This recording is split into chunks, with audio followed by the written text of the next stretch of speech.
মনে করে আয়াতে আল্লাহ বলেছেন যে খবিস মহিলারা খবিস পুরুষদের জন্য আর ভালো মহিলারা ভালো পুরুষদের জন্য।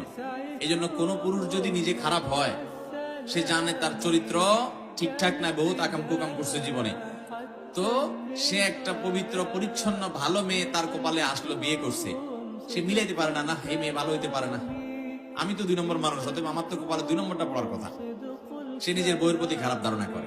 এই আয়াত ভুল বোঝার কারণে। এটা আয়াতের মর্ম এভাবে নয়। এই আয়াতের একটা ব্যাখ্যা হলো, একটা প্রসিদ্ধ ব্যাখ্যা হলো, মন্দ কথা সেই সকল লোকদের জন্য যারা মন্দ, তারা মন্দর উপযুক্ত। এর মানে গালিগালাজ করা না, মানে সে মন্দ হলে তার প্রাপ্য মন্দ হয়, আর যদি সে ভালো হয় তার প্রাপ্য ভালো হয়। এখানে কথাকে বোঝানো হয়েছে, এটা একটা ব্যাখ্যা। আরেকটা ব্যাখ্যা হলো, যারা ভালো পুরুষ তাদের ভালো নারী পাওয়া তাদের অধিকার, যারা খারাপ পুরুষ তাদের খারাপ নারী পাওয়া তাদের অধিকার। এর মানে এইটা না যে যত মানুষ ভালো হয় তাদের স্ত্রীরা সব ভালো হয়, যত মানুষ খারাপ হয় তাদের স্ত্রীরা সব খারাপ হয়। আল্লাহ এখানে কোনো সংবাদ দেন নাই, এটা জাস্ট তার উপযুক্ততা বলছেন যে তুমি খারাপ, তো তোমার খারাপই পাওয়ার হক এবং ওইটাই তোমার পাওয়া উচিত। তুমি ভালো, তাহলে তোমার ভালো পাওয়া উচিত, এটা তোমার প্রাপ্য। যার খারাপ পাওয়া উচিত, আল্লাহ দয়া করে তাকে ভালো দিতে পারেন কি পারেন না? ফেরাউনের মতো খারাপ মানুষকে আল্লাহ তাআলা ভালো স্ত্রী দিবেন না, দেন নাই।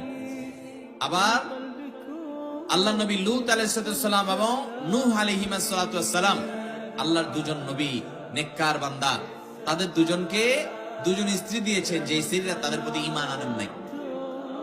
তাহলে অমুসলিম, আল্লাহর প্রতি ঈমান নাই, সেই কুফরি করা মানুষগুলোকে নবীর ঘরে আল্লাহ স্ত্রী হিসেবে দিয়েছেন। তাহলে ভালো মানুষে আল্লাহ তাআলা খারাপ মানুষ দিবেন না, দেন নাই। তাহলে এভাবে এই আয়াতের আলোকে এই সহজ সমীকরণ করা যাবে না। আর এই আয়াতের ব্যাখ্যা মোটেও সঠিক না যে ভালো হবে তার সহধর্মিণী ভালো হবে, যে খারাপ হবে তার সহধর্মিণী খারাপ হবে না। মানে এটা আল্লাহ রাব্বুল আলামিন, যদি আপনি এই ব্যাখ্যা নেন, কারণ এটা অনেক মুফাসসিরদের ব্যাখ্যা, তাহলে সেক্ষেত্রে এর অর্থ দাঁড়াবে যে ভালো তার প্রাপ্য ভালো, যে মন্দ তার প্রাপ্য মন্দ। কিন্তু এর মানে এই না যে সে মন্দই পাবে, আল্লাহ তাআলা দয়া করে তাকে ভালো দিতে পারেন। আবার একজন ভালো মানুষকে মন্দ মানুষ দিয়ে আল্লাহ পরীক্ষা করতে পারেন। আল্লাহ তাআলার কাজ হিকমত এবং রহস্য থেকে খালি না, বিধায় এর সম্পর্কে আমরা ভুল না বুঝি।